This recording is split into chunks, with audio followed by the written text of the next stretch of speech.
Hey guys, what's going on? Today I am about to do a Haldex service to my 2014 Audi S3, which is sitting behind me. I'm going to get under here in a second. I'm going to drain the Haldex unit. I'm then going to pull the pump out. I'm going to check the filter screen, which I don't know if that's ever been done on my car. This car has 118,000 kilometers on it at the moment. There's no mention of that in any of the receipts or logbook servicing stuff that I've got for this car. So I really don't know if it's ever been done. I'm scared. I'm genuinely worried. I really do want to know if it's been done. This was purchased directly from one of the aftermarket suppliers here in Australia that do really good servicing kits for this sort of stuff. So in the kit was this, I think it's about a litre, 850 mils of coupling fluid. We have a fill plug and a drain plug in here. I don't know if the camera's picking that up. And we also have 2 new bolts along with the 2 new seals, and that is for the actual Haldex pump itself. So we will replace everything while we're in there. I've kind of learned that that's what you do with these cars. I'm used to, 90s Nissans where you just reuse every bolt 40 times. You can't really do that on these European cars. They don't like it. So that's enough of me talking. Let's get out of the car and start pulling stuff off. So that is the rear diff there. And I've just got to get my bearings right, but there we go. We can actually see the Haldex unit sitting there at the front. So that is the Haldex pump that we need to remove. And that means the drain and the fill plugs are also very close to that. So I'm going to get a little bit further in. Okay, so here is the rear diff. Here is the pump. And so if we're coming up from that, we go towards the rear of the car slightly. This is the drain plug. This is an 8mm Allen, but we'll leave that for now.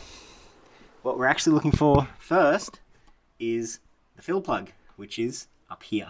So that is a 5mm Allen there. So I'm going to start by taking this off first, because if I can't get this off, or if I strip this, at least I haven't lost the fluid. The worst thing that you could do in this situation is to undo the drain, let all the fluid out, and then find out that you can't get the fill plug undone, and then you're stuck. You have no fluid in your unit, you can't drive the thing, and you're screwed. So I'm going to start by undoing this 5mm Allen head fill plug.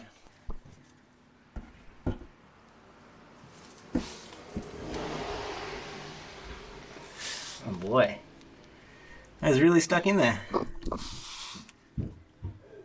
So that took so much force that I was pretty sure I was going to snap the Allen key there, but it did come undone. I don't know, but that feels like it was maybe the original.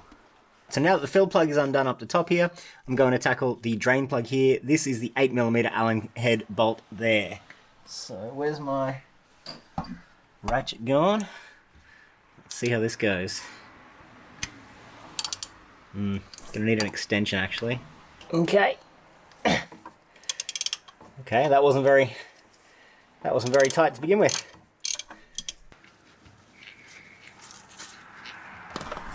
Boss. There we go. Whew. Well, it does make me feel better. There is actually fluid in the unit. I'm gonna let that drain for a bit, and I'll come back and I'll pull the pump off once that has drained. Okay, so I have the new drain plug installed there, no problems. So here is the pump. So there is this one bolt here, and there's a second bolt around the other side. So they're exactly, 180 degrees away from each other on this sort of angle. So they are a T30 Torx bit. So I'll go and undo these. What I'm going to do is I'm going to leave the electrical connection plugged in because I can't reach easily flat on my back. So I'm just going to try and leave that plugged in, and then I'm going to pull the filter off while it's still sort of attached to the car. Okay, well that's good, that's one. Yeah, there we go, that's both the bolts cracked. Now I'm expecting some fluid to come out. Let me grab that bucket again. Okay, so let's get this pump out. See how much extra fluid is actually inside this pump housing. That's one. And then the other one is kind of around the back there. If I can get my fingers on it. There it is. The second bolt from the Haldex pump. Let's see if I can just pull it or if I'll need to pry it.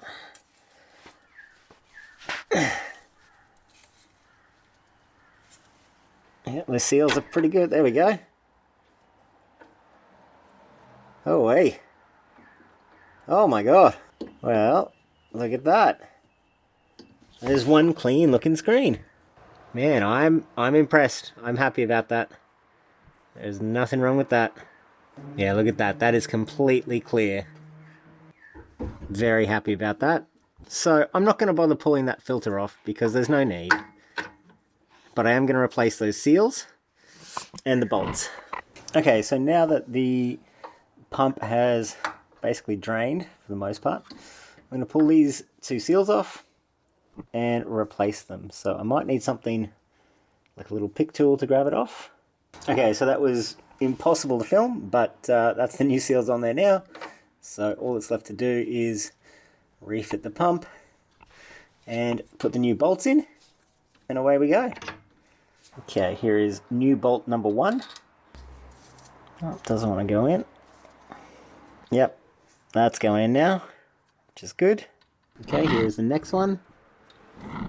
This is the one up around the back, and it's just like an 1/8 turn at a time because I can't get my hand in there. Okay, that's as far as I can go by hand. Time for the ratchet. Second bowl is almost done up. I just really can't do this with one hand. I'll try and put the camera down. Okay, so this is the second bolt. That is the top bolt. It's really hard to see.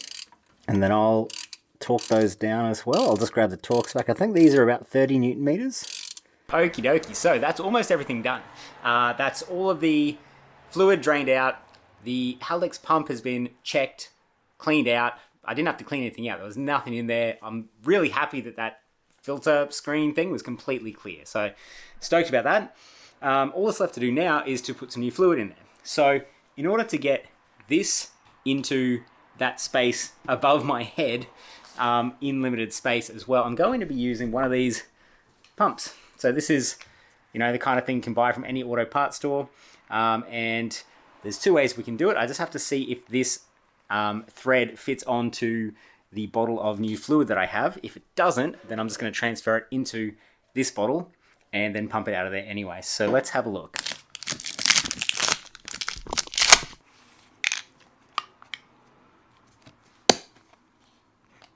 Ah! I sprung a leak! And there we go. We have genuine Volkswagen Audi coupling fluid with my pump on it ready to go. So this little hook adapter is going to be super handy because I can sit that in the actual fill hole, and I might replace my glove. It should be fine. Alrighty, so here is my coupling fluid, and I'm just going to hang this hose in the fill hole there, and all we have to do is pump. And there we go. I love things that make life easy, like these bottles, or this pump rather. So let's see how much we've... Oh my god, we haven't even done 50 mils yet. Oh, we've just done about 50 mils. That's me squeezing the bottle, I didn't realise. So we've done about 50 mils. I might just cut the video there and cut back in once I've finished this process. And there we go. We have sprung a leak, which is good. So basically that is now over full. So this is just the excess dripping out. So that's actually less than I thought it would take. I thought it would take a little bit more, but that could just be because I still haven't done, well, the next step is to warm the car up, do a recalibration of the pump and this whole unit, and then that, I think that is supposed to sort of, you know, move the fluid through the pump, through the unit, all that sort of stuff. So we might see the level drop, and then I might be able to get a little bit more in there at that point. So I'll go ahead and I'll get the car warming up, and then we'll switch to AWD 11 and start having a look at the stuff in there. Okie dokie, so I'm now in the car, and we're going to pull up the AWD 11. So we switch to all-wheel control, and then we go to live data. And what we're looking for is temperature. So I think we want clutch temperature. And we'll go control module temperature as well. And we'll just see what these look like. Okay, so both of them are about 18 degrees. Okay, so what we're going to do is start the car. Just run it for a little bit, let that warm up until it's over 20. I mean, it's pretty close as it is. I don't think that's going to make much of a difference. But just for the sake of trying to do as much correctly as possible, let's do that now.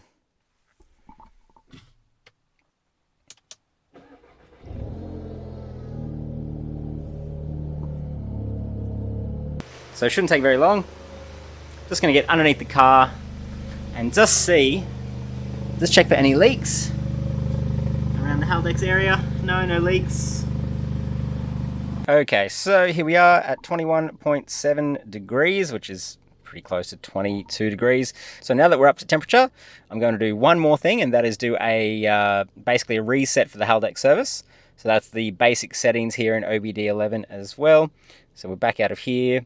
We go to, let's try basic settings. We go pump motor. Basic settings status. Let's try, I can't remember how to do this. I guess we just do the tick. Okay, loading. Basic settings started. Alright, so I'm lying under the car again. Now that first lot of basic settings is finished. I'm going to run a second time, see if I can pick up some of the audio on this camera because that was quite loud. And it would be interesting. I think it's nice to be able to show you what it should sound like. So, you know, if you're doing this yourself at home, it's not going to freak you out. So we'll go run basic settings again.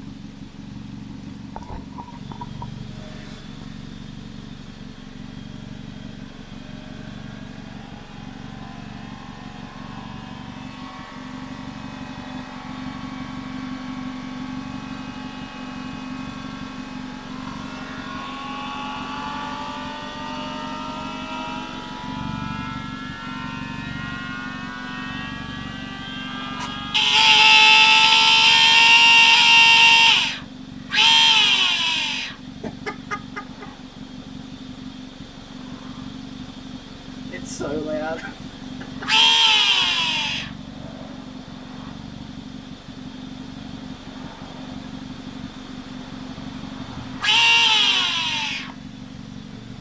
And that should be it. We'll see basic settings. One more time, sorry. Once it's kind of, I guess, primed the pump or whatever it's doing, this red button down here will turn back green again. So at the moment it's running, so that button is red.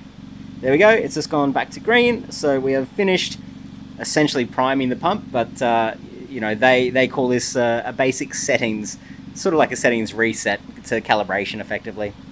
All right, so let's go turn the car off and we'll check the level again.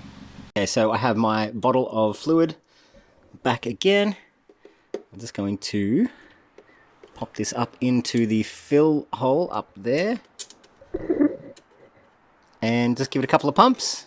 And, you know, I'm curious to see if any fluid actually comes out, like how much actually gets used up through that calibration process. I don't know. Let's go.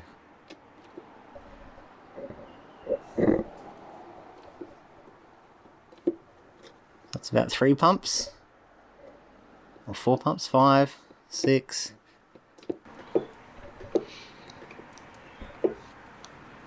No way. There's actually a fair bit going in. What the hell? Oh, there we go. It's just started to drip out now, which is good because I think this has just gotten to the point where this hose from this pump cap only sits about here. So I've just started sucking a little bit of air through, and this is now dripping. I don't know if you can see that. There we go. So definitely full up again to the correct point with the fluid in here at the correct temperature, everything calibrated and the pump primed again. I think we're done. All that's left to do is take this out. Hopefully I don't make a mess, but I think I will. And put the new fill plug in and tighten it up. Okay, so now I can't actually get my torque wrench in there, so I'm just going to snug it up to a reasonable amount. I'm not going to really wrench on it. Okay, so we are all done here. The unit is now full of oil for the second time. The fill plug is in and tight. The drain plug is in and tight. The pump is back in with the new seals and a nice clean screen, which is really nice to see. And those bolts are as tight as as I can get them anyway, so I think we're all done. So there you go, guys. That's all there is to doing your own Haldex service to your Audi S3 or to your all-wheel drive equipped Audi A3 or Golf R, I believe, has the same setup. So that's all for this video, guys. Thanks very much for watching. Make sure you drop a comment, let me know what you thought. If there's any other basic DIY maintenance type stuff you'd like to see me do to this car to help you guys out, please let me know. I'm all ears. I do have a few other bits and pieces I'd like to do before we start to turn the power up. So yeah, drop a comment, shoot me a message, let me know, and I'll see you in the next one.